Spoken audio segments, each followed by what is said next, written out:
IPH समोरचं आव्हान नेमकं काय होतं तर फेल्ट नीड नव्हती.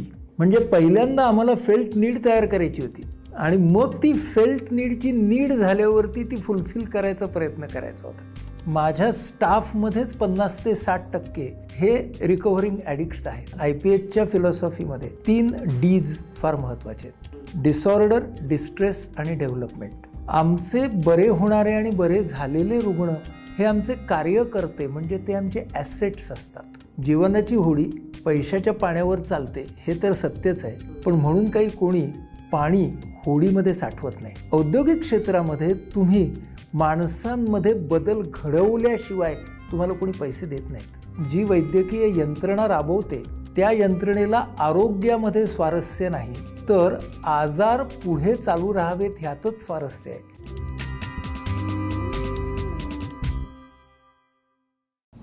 नमस्कार, मी विनायक पाचलक आणि थिंक बँकच्या बिहाइंड द सीन्समध्ये तुम्हा सगळ्यांचं पुन्हा एकदा मनापासून स्वागत.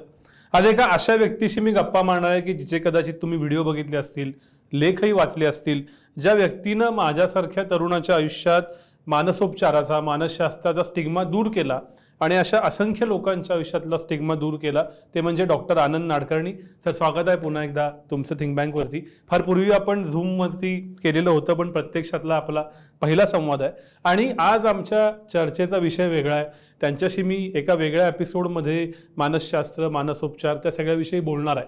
पण ते जी संस्था चालवतात त्या संस्थेबद्दल मला समजून घ्यायचं आहे, त्यांच्या सोशल एंटरप्रेन्योरशिपबद्दल मला समजून घ्यायचं आहे.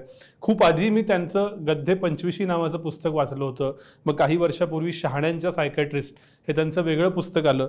तर त्यांची संस्था कशी सुरू झाली, इन्स्टिट्यूट ऑफ IPH ज्याला म्हणतात, त्याच्याबद्दल ते अधिक सविस्तर सांगतील. ते सगळं समजून घेऊन माझा आजची मुलाखत, हा पहिला भाग, हा फक्त त्यावरती फोकस्ड असणार आहे. सर, मी इथून सुरुवात करतो. IPH हे नाव, लॉंग फॉर्म, कुठून आलं, का काढाविषयी वाटली संस्था, काय प्रवास? पहिल्यांदा थिंक बँकच्या सगळ्या प्रेक्षकांचं, श्रोत्यांना, सगळ्यांना मनपूर्वक नमस्कार. तुझे आभार बोलवल्याबद्दल. आणि ही कल्पना जी आली त्यावेळेला मी सायकियाट्री म्हणजे मनोविकार शास्त्र ह्या शाखेमध्ये MD प्रवेश घेतला होता. आणि त्यावेळेला माझ्या डोक्यामध्ये हाऊसपोस्ट करत होतो मी, तेव्हा अशी कल्पना आली अचानक की आपल्याला आयुष्यात काय करायचं. आणि मी माझ्या RMO क्वार्टर्समध्ये बसून माझं स्वप्न लिहिलं. बरं. की मला एक अशी संस्था तयार करायची आहे की जी समाज आणि मानसिक आरोग्य यांच्यामधली अज्ञान, अंधश्रद्धा, गैरसमजुती यांची दरी कमी करेल.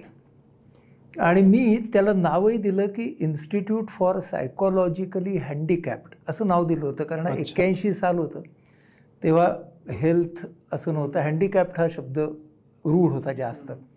नाव IPHच ठेवलं.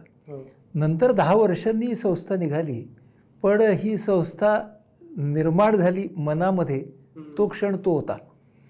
मग मी ते माझे कागद, ज्याला आपण म्हणू माझं मिशन स्टेटमेंट, शनिवार रविवारी जेव्हा घरी जायचो हॉस्टेलमधनं तेव्हा माझ्या वडिलांना दाखवलं. आणि माझ्या वडिलांनी एकदम एक अतिशय काळजीपूर्वक ते वाचलं. आणि माझ्या वडिलांच्याकडे रेमिंग्टन रँड नावाचा एक टाईपरायटर होता जुना, त्या काळातला आधुनिक होता तो. तर ते म्हणाले की तुझे हे हाती लिहिलंयस ते मी तुला टाईप करून देतो. तर मला असं वाटलं की तो एक त्यांचा आशीर्वाद आहे. तेव्हा नेमकी सुरुवात ही अशी झाली. आता तू विचारशील की हेच करावं असं का वाटलं, तर त्याला जी अनेक कारणं आहेत त्यातलं महत्त्वाचं कारण आयव्हान इलिच नावाच्या लेखकाचं मेडिकल नेमेसिस नावाचं पुस्तक, जे मला ग्रंथालीच्या दिनकर गांगलांनी दिलं. आणि त्याच्यामध्ये असं होतं की वैद्यकशास्त्राकडे बघण्याचे 2 दृष्टिकोन आहेत. एक आहे बायोमेडिकल म्हणजे संपूर्ण जीवशास्त्राधिष्ठित, आणि दुसरा आहे सर्वसमावेशक, त्याला बायो सायकोसोशल म्हणजे जीवशास्त्रीय, मानसशास्त्रीय, समाजशास्त्रीय. तर जी प्रचलित आरोग्य व्यवस्था आहे ती आरोग्य व्यवस्था नसून आजार व्यवस्था आहे. आणि ती आजार व्यवस्था जी वैद्यकीय यंत्रणा राबवते त्या यंत्रणेला आरोग्यामध्ये स्वारस्य नाही, तर आजार पुढे चालू राहावेत ह्यातच स्वारस्य आहे, अशा तऱ्हेची जवळजवळ क्रांतिकारक मांडणी ही आयव्हान इलिचने 74 साली केली होती. हे पुस्तक माझ्या हातात पडलं, गांगलांनी दिलं ते 78 साली. आणि ते मला म्हणाले की ह्याचं मराठी भाषांतर कर. मी वाचलं आणि मी म्हणालो की ह्याचं भारतीयकरण करेन. आणि म्हणून माझं वैद्यक सत्ता नावाचं पहिलं पुस्तक ग्रंथालयाने प्रसिद्ध केलं. तेव्हा मी इंटर्नशिप करत होतो. पण ह्या सगळ्या लिखाणाच्या 2 वर्षामध्ये मी जो अभ्यास केला, ज्यासाठी GS मेडिकल कॉलेजची लायब्ररी, माझे शिक्षक doctor Ravi Bapat, doctor Sharadini Dahanukar, doctor ML Kothari, doctor Lopa Mehta, ह्या सगळ्यांनी मला खूप मदत केली रेफरन्सेसची. तर तिथून मला कळलं की मला बायोमेडिकल काही करायचं नाही आहे. मला करायचं असेल काही तर ते बायोसायकोसोशलच करायचं आहे. मग असा विचार केला की म्हणून सायकियाट्री. पण सायकियाट्रीत गेल्यावरती असं लक्षात आलं की जी सायकियाट्री मला शिकवली जाते ती पण बायोलॉजिकल सायकियाट्रीच आहे. मग आपल्याला सायको आणि सोशल म्हणजे मानसिक आणि सामाजिक ही अंग त्याच्याशी कशी जोडता येतील. तर त्या काळामध्ये 2 शाखांमधला किंवा 2 विषयांमधला अनुभव मला आला किंवा मी तो ओढवून घेतला. त्यातलं एक व्यसनाधीन व्यक्तींबरोबरचं काम, ज्याच्यातून पुढे मुक्तांगण ही संस्था निर्माण झाली. आणि दुसरा विषय होता तो लहान मुलांचा मधुमेह. अच्छा. तर ह्या 2 विषयांवरती मी सलगपणे काम करत होतो. आणि त्यातून माझ्या असं लक्षात आलं की भावनिक आणि सामाजिक घटक हे आरोग्याच्या एकंदर आकृतिबंधामध्ये खूप महत्त्वाचे आहेत. अगदी त्याचं उदाहरण घ्यायचं झालं, एक मुक्तांगणचं घेऊ आणि एक IPHचं घेऊ. की मुक्तांगणमध्ये आज आम्ही लोक कार्यकर्ते आमच्या रुग्णाबरोबर काम करतो, तसंच त्याच्या कुटुंबाबरोबर काम करतो. आमचे बरे होणारे आणि बरे झालेले रुग्ण हे आमचे कार्यकर्ते म्हणजे ते आमचे ॲसेट्स असतात. तर हा जो ॲप्रोच आहे की जो कुटुंबाला, माणसांना बरोबर घेऊन जाण्याचा, हा सर्वसमावेशक आहे. आज मुक्तांगणची 20हून अधिक पाठपुरावा केंद्र ही आमचे पेशंट चालवतात. माझ्या स्टाफमध्येच 50 ते 60% हे रिकव्हरिंग ॲडिक्ट्स आहेत. तर सर्वांना बरोबर घेऊन जाणं म्हणजेच डिस्टिग्मॅटायझेशन आहे किंवा तो कलंक काढणं आहे. दुसरं उदाहरण IPHचं देतो की स्किझोफ्रेनियासारखा एक आजार आहे की ज्याच्यावरती जनरली आम्ही सायकॅट्रिस्ट लोक काय करू, औषध देऊ, फार तर काउन्सिलिंग करू. पण त्याच्यामध्ये कुटुंबाचा सहभाग, त्या कुटुंबातल्या व्यक्तींना सक्षम करणं, त्यांच्यासाठी प्रशिक्षण कार्यक्रम घेणं, त्यांचे आधार गट चालवणं, जे रिकव्हरिंग पेशंट्स आहेत ज्यांना आम्ही शुभार्थी म्हणतो आणि त्यांचे नातेवाईक आहेत त्यांना आम्ही शुभंकर म्हणतो, तर त्यांचे आधार गट, त्यांचं प्रशिक्षण, त्याच्यातून डे केअर सेंटर, त्याच्यातून एक उत्पादन केंद्र की ज्याच्यातून ते स्वतःच्या पायावरती उभं राहतील, हे अख्खं मॉडेल तयार झालं. किंवा अशा लोकांना दाद द्यावी म्हणून आपण द्विज पुरस्कार नावाचे पुरस्कार देतो की जे आपण वेगवेगळ्या अडचणींना तोंड देऊन मानसिक आजारांशी सामना केलेले शुभार्थी आणि त्यांचे शुभंकर ह्या दोघांचा सत्कार आपण करतो. त्यांच्या कहाण्या आपण आपल्या YouTube चॅनलवरती आवाहन IPHवरती टाकतो. म्हणजे त्या एका आजाराच्या भोवती आपण एवढं सगळं करतो. आज जसे माझे सहकारी मुक्तांगणमध्ये व्यसनमुक्त कार्य करते, तसे IPHमध्ये माझ्या कार्यालयीन विभागामध्ये हे वेगवेगळ्या मानसिक आजारातून बाहेर आलेले लोक काम करतात. तर हा जो ॲप्रोच आहे ना, हा बायोसायकोसोशल आहे. तर आपल्याला असं काम करायचं आहे, हे त्या सगळ्या पहिल्या मिशन स्टेटमेंटमध्ये होतं. अर्थात मध्ये 10 वर्ष गेली, आधी मुक्तांगण ही संस्था स्थापन झाली आणि मग IPH जन्माला आली.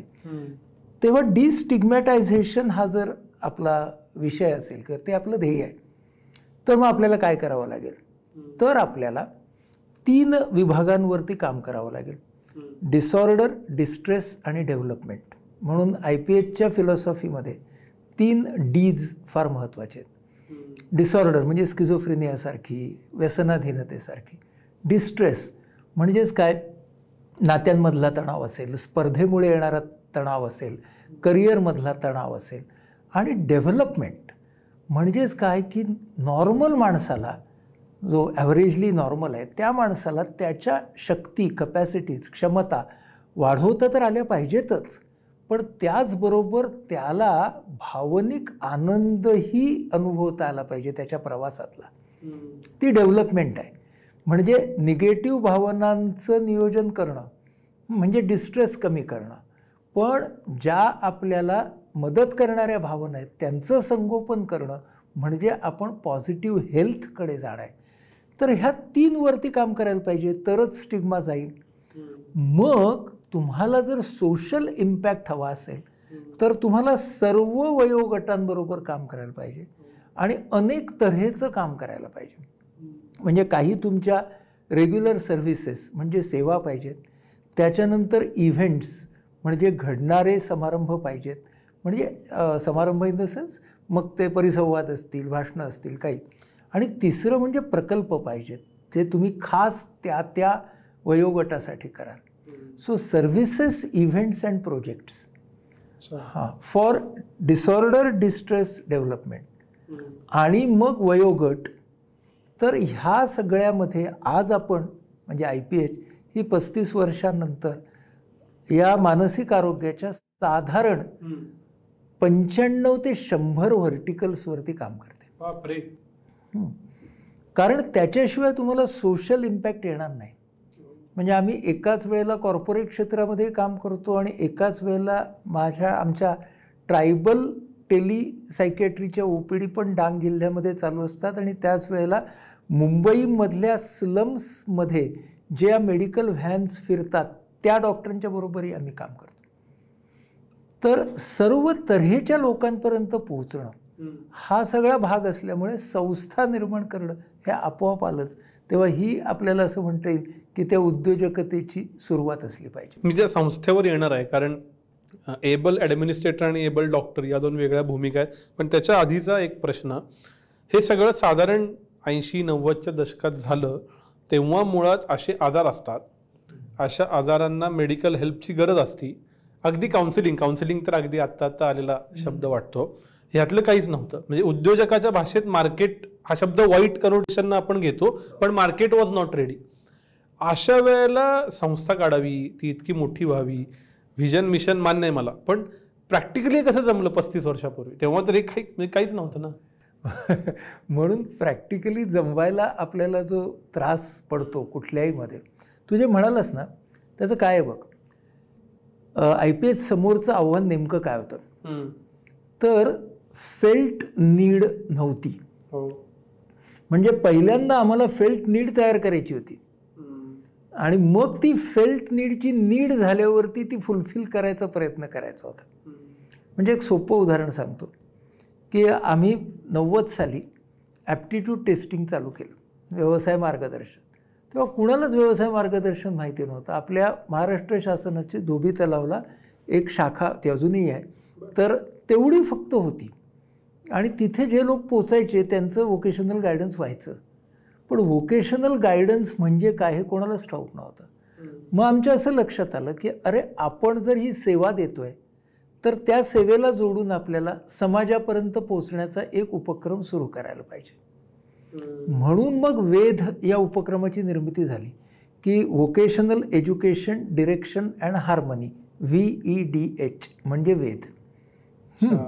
की मग आपण विद्यार्थी, पालक आणि शिक्षकांना करिअरच्या बाबतीमध्ये माहिती देऊया. त्यानंतर आज या 33 वर्षामध्ये ती एक चळवळ झाली. आज आपण त्याला जीवन की पाठशाला म्हणतो. आज महाराष्ट्रातल्या 11 शहरांमध्ये आपला वेध पोचला आहे. तर पण त्यावेळेला काय होतं डोक्यामध्ये की अरे एक सेवा द्यायची तर समाजाला सेवा समजवून सांगणारा एक उपक्रम घ्यायला पाहिजे. आम्ही पालकांचं समुपदेशन सुरू केलं. येणार कोण पालक समुपदेशनासाठी? मग आपण पालक मंच चालू करूया, मग आपण पालक शाळा चालू करूया. आमची पालकशाळा अजूनही 35 वर्ष चालू आहे. बदलते विषय, बदलत्या काळाबरोबर आणि बदलत्या पद्धतीनं आज ऑनलाईन ऑफलाईन चालू आहे. म्हणजेच एक सेवा एक उपक्रम. तुम्हाला ॲडोलेसंट्स बरोबर, टीनेजर्स बरोबर काम करायचं आहे तर आमचा कूल क्लब, यूथ क्लब म्हणजे त्यांच्यापर्यंत पोहोचा.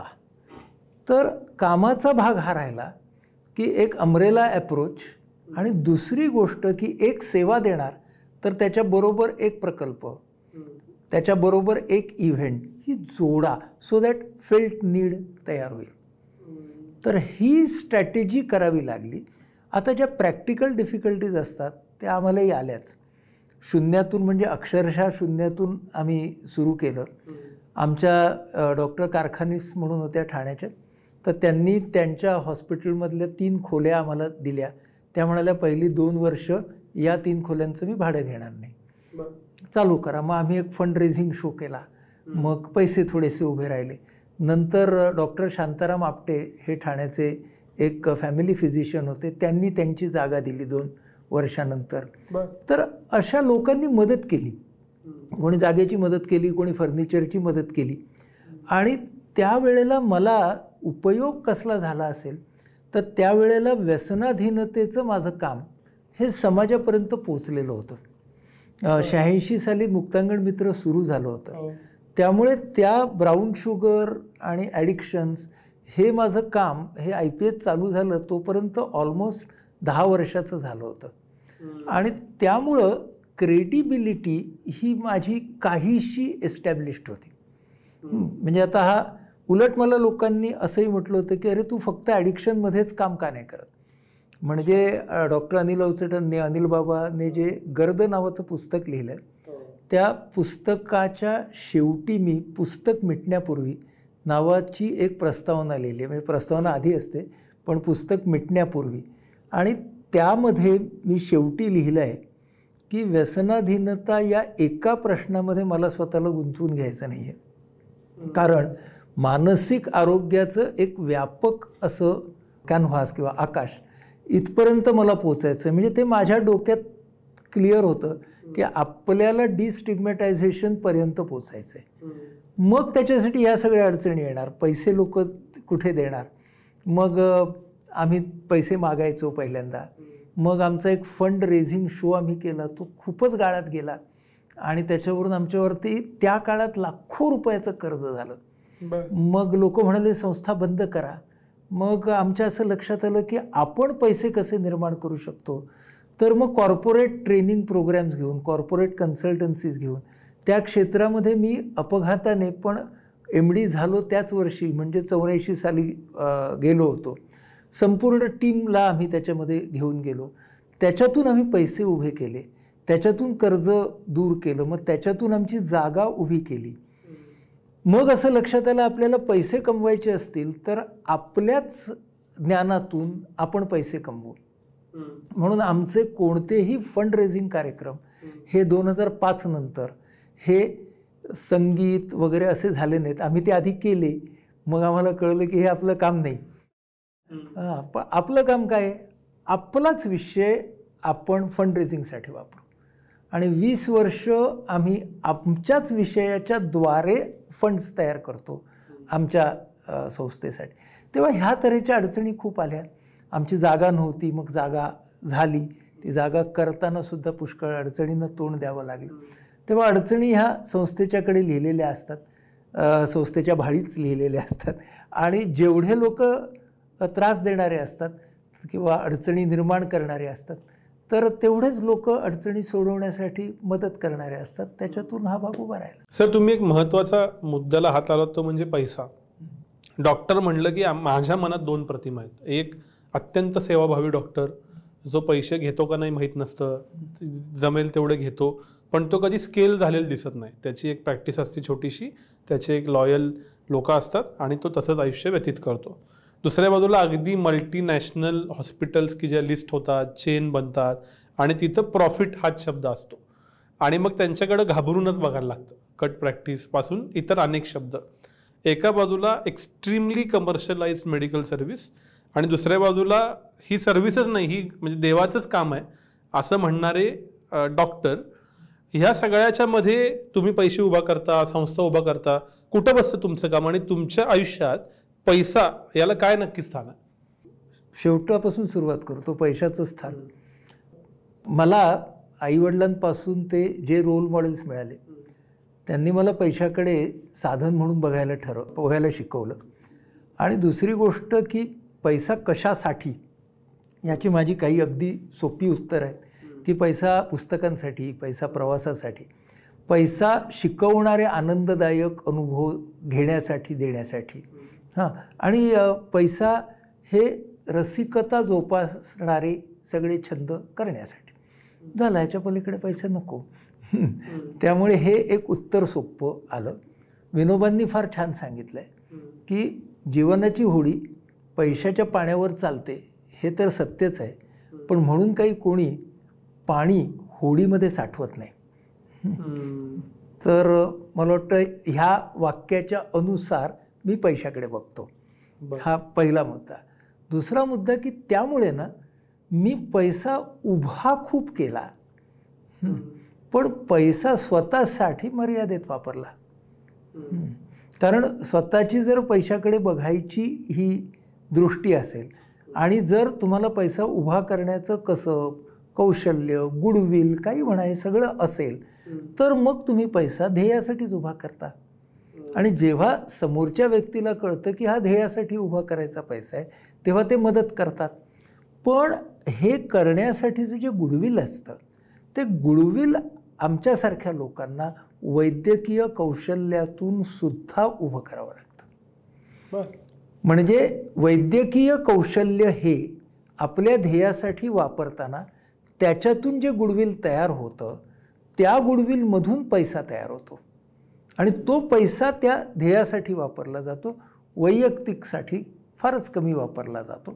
त्यामुळे माझ्या डोक्यामध्ये मी जेव्हा माझी खाजगी प्रॅक्टिस सुरू केली तेव्हा मी असा विचार केला होता की 6 दिवस असतात आठवड्याचे, दर 5 वर्षाला मी 1 दिवस कमी करणार. म्हणजे मला 30 वर्ष जेव्हा खाजगी प्रॅक्टिसला संपतील तेव्हा मी रिटायर होणार, खाजगी प्रॅक्टिस बंद करणार. माझ्या सुदैवाने मी 23 वर्षातच ती बंद केली. मला 7 वर्ष आधीच बंद केली. म्हणजेच काय, मी आता जी प्रॅक्टिस करतो ती संस्थेमध्येच करतो. म्हणजे त्या प्रॅक्टिसकडूनचं जे अख्खं गुडविल असतं ते संस्थेकडेच जातं. हे आपल्या डोक्यात असलं तर आपल्याला क्रेडिबिलिटी येते, जेन्युइननेस येतो, मग लोक मदत करतात. आणि दुसरी गोष्ट म्हणजे डॉक्टरचं कौशल्य हे विविध पद्धतीने वापरून ते जर आपण साबित करू शकलो, सिद्ध करू शकलो. आम्ही कॉर्पोरेट क्षेत्रात काम करतो आता इतकी वर्ष, तर औद्योगिक क्षेत्रामध्ये तुम्ही माणसांमध्ये बदल घडवल्याशिवाय तुम्हाला कोणी पैसे देत नाहीत. तर तुम्हाला तिथं तेवढ्या ताकदीने इनपुट द्यायला लागतात, तेव्हा लोक तुम्हाला पैसे देतील, मग ते पैसे तुम्ही संस्थेसाठी वापराल. त्यामुळं आपण करत असताना त्याच्या क्वालिटीमध्ये तडजोड करायची नाही. ही गोष्ट खूप महत्त्वाची आहे त्यामध्ये की ज्याच्याबरोबर आपण काम करतो, ज्या गटाबरोबर आपण काम करतो त्या गटाला आपण आपल्याला जे येते ते बेस्ट दिलं पाहिजे. त्यामुळे ही जी आहे ना ही बांधिलकी आहे, म्हणजे ही प्रोफेशनल बांधिलकी आहे. फक्त आपण जी संपत्ती निर्माण करतोय, आपण जे धन निर्माण करतोय, ती संस्था किंवा आपलं ध्येय आणि आपली संस्था वेगळे नाहीत. पण हे करत असताना आपण निर्माण केलेल्या त्या गोष्टीचे फक्त विश्वस्त आहोत, फक्त त्याचे ट्रस्टी आहोत, मालक नाही आहोत, हे लक्षात घेऊन वागणं हेही मला वाटतं फार महत्त्वाचं आहे. कारण मी जर त्या ध्येयासाठी दिलेला पैसा आहे तर तो मी ध्येयासाठीच वापरला पाहिजे. आणि दुसरं आम्ही एक असं ठेवलं आमच्या संस्थेमधल्या सगळ्यांनी, मुक्तांगणमध्येही आणि IPHमध्येही, की संस्थेच्या सर्व्हायवलसाठी, अस्तित्वासाठी आपण कुणावरही अवलंबून नसलो पाहिजे. आपण समाजाकडे जाऊ, आपण CSRकडे जाऊ, कॉर्पोरेटकडे जाऊ, आपल्या वेगवेगळ्या प्रकल्पांसाठी, की ते प्रकल्प तुमच्यातर्फे होऊ देत, पण आपलं अस्तित्व हे आपण स्थापित केलं पाहिजे. अस्तित्वासाठी आपण देणग्यांवरती किंवा मदतीवरती नको. आपलं अस्तित्व आपल्या कौशल्यावरती असलं पाहिजे. आपल्या ध्येयाच्या विकासासाठी वेगवेगळ्या प्रकल्पांच्यासाठी आपण बाहेर जाऊ, पण ते भांडवल मागत असताना आपण म्हणजे आपण काय करतो, इन्व्हेस्टर आहेत ना, आता मला कोणी देणगी दिली, तो माझा इन्व्हेस्टर आहे, मला त्याला काय द्यायला पाहिजे, रिटर्न. मग इन्व्हेस्टमेंटवरचा रिटर्न तुम्ही सामाजिक कामामध्ये कसा मोजणार, तर सामाजिक कामामधला इन्व्हेस्टमेंटचा रिटर्न हा त्याला त्याच्या क्षेत्रातला बदल म्हणजे परिवर्तन दाखवणं आहे. हा रिटर्न आहे. मी जेव्हा एखाद्या कॉर्पोरेट हाऊसबरोबर काम करतो आणि त्याच्या लिडरशिपमध्ये फरक पडताना पाहतो, त्याच्या सर्व टीममध्ये फरक पडताना पाहतो, तो माझा रिटर्न आहे, त्याला तो दिलेला रिटर्न आहे.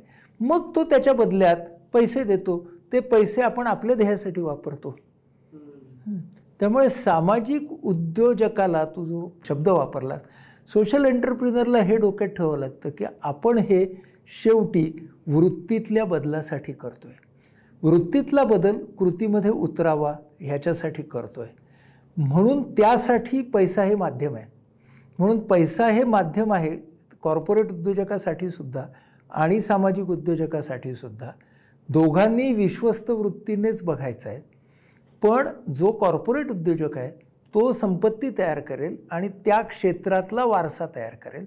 सामाजिक उद्योजकालाही वारसा तयार करायचा आहे, पण तो परिवर्तनाच्या विचारांचा आणि त्याच्याबरोबर जाणाऱ्या भावना आणि कृतीचा करायचा आहे.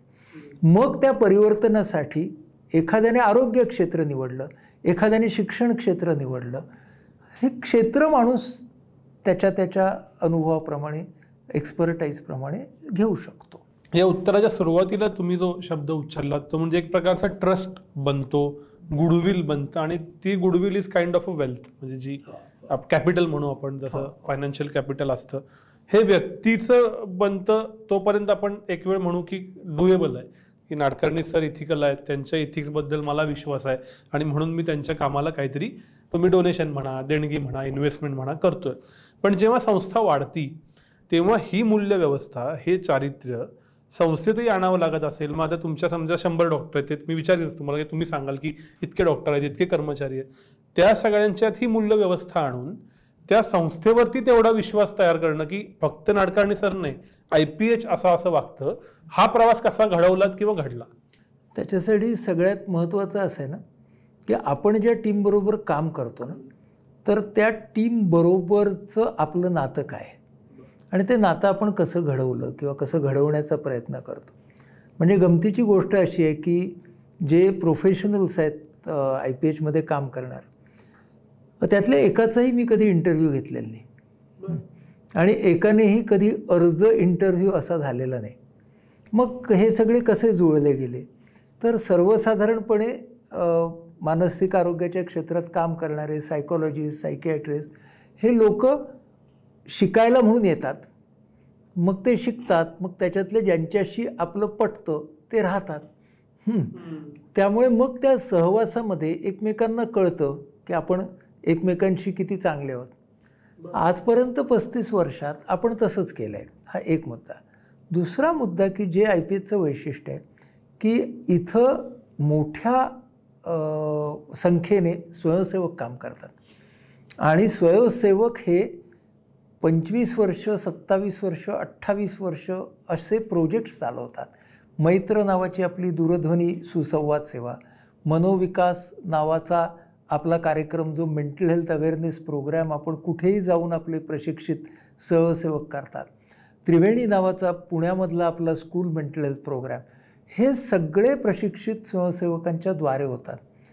मग ह्यांना प्रशिक्षण देण्यासाठी किंवा त्यांना जोडण्यासाठी काय करावं लागतं, तर त्याच्यामध्ये त्यांना जरी पैसे मिळणार नसले तरी ह्या कामातून मला माणूस म्हणून अधिक चांगला माणूस बनायची संधी मिळते, हे कळलं की माणसं काम करतात. म्हणून अनुभव आमचा असा आहे की आज आपल्याकडे IPHमध्ये ठाणे, पुणे, नाशिक या तिन्ही ठिकाणी मिळून जवळजवळ 150-200 मंडळी ही स्वयंसेवक म्हणून काम करतात. त्याचबरोबर हे वेधचे गट आहेत आपले, त्या ठिकाणची सगळी माणसं तर आहेतच. तर ह्या सगळ्या लोकांना ना त्यांच्यासाठी तो डेव्हलपमेंटल आणि फुलफिलिंग अनुभव असणं ही गोष्ट गरजेची आहे. म्हणजे आमच्या मैत्र सेवा जी आमची आहे, दूरध्वनी सेवा जी संपूर्णपणे ट्रेंड व्हॉलेंटियर्स चालवतात. नंबर 1 त्याच्यामध्ये आम्ही त्यांचं प्रशिक्षण हे 27 वर्ष चालू ठेवलं. नंबर 2 त्याच्यातला फीडबॅक आणि क्वालिटीचे बरोबर चेक्स ठेवले. नंबर 3 की ह्या सगळ्यामध्ये ना त्या सगळ्यांना असं वाटतं की आम्ही माणूस म्हणून खूप शिकलो, म्हणून आता जे आम्ही शिकलोय ते आम्ही परत देतोय, परत देताना आम्ही शिकतोय. म्हणून आमच्याकडे लोक नेहमी विचारतात, तुमच्याकडे टिकतात कसे लोक, तुमच्याकडे सहज टिकतात कसे. तर त्यांच्यासाठी तो अनुभव हा माणूस म्हणून त्यांना अधिक चांगलं बनवणार आहे. आणि महत्त्वाची गोष्ट टीम बिल्डिंगमध्ये अशी की मी जेव्हा कोणालाही विश्वासात घेतो आणि काम सांगतो की बाबा हे काम करूया, तर ते करूया असतं. म्हणजे त्यामध्ये एक इन्क्लुजन असतं, कर नसतं. पहिला मुद्दा. दुसरा मुद्दा, मी काम देताना नेहमी असं लक्षात ठेवतो की काय होईल, तर हा माझ्या मनाप्रमाणे काम करेल किंवा हा माझ्या मनाप्रमाणे काम नाही करणार, त्याच्याही पातळ्या असतील. पण नेहमी ही शक्यता मी लक्षात ठेवावी की तो माझ्या सगळ्या अपेक्षांच्या पुढं काम करेल. That colleague of mind will surpass my expectations. आणि मला असा अनेक वेळा अनुभव आला आहे, अनेक वेळा, की हा विश्वास ठेवल्यावरती माणसं खरंच तुमच्या अपेक्षेच्या बाहेर जाऊन काम करतात. त्यामुळे ती आपण शक्यता ना लक्षात घेऊनच काम दिलं पाहिजे की अरे एकंदर जे अख्खं काम होणार आहे ना, म्हणजे कदाचित माझ्या डोळ्यासमोर ते काम आलं असेल, पण ते काम जेव्हा सगळ्यांचं होणार आहे ना, तेव्हा ते खूपच जास्त सुंदर होणार आहे. आणि ह्याचा अनुभव ना मी नाटक जेव्हा लिहितो आणि नाटकाचा पहिला प्रयोग बघतो तेव्हाही मला मिळतो. जेव्हा एखादी कल्पना आपण प्रत्यक्षात आणतो तेव्हाही ते आपल्याला कळतं. आणि मला वारंवार अनुभव येतो की अरे मी बघितलं होतं ना, त्याच्यापेक्षा खूपच छान झालं आहे. तर मला वाटतं तो ॲप्रोच लोकांबरोबर काम करतानाचा खूप महत्त्वाचा आहे.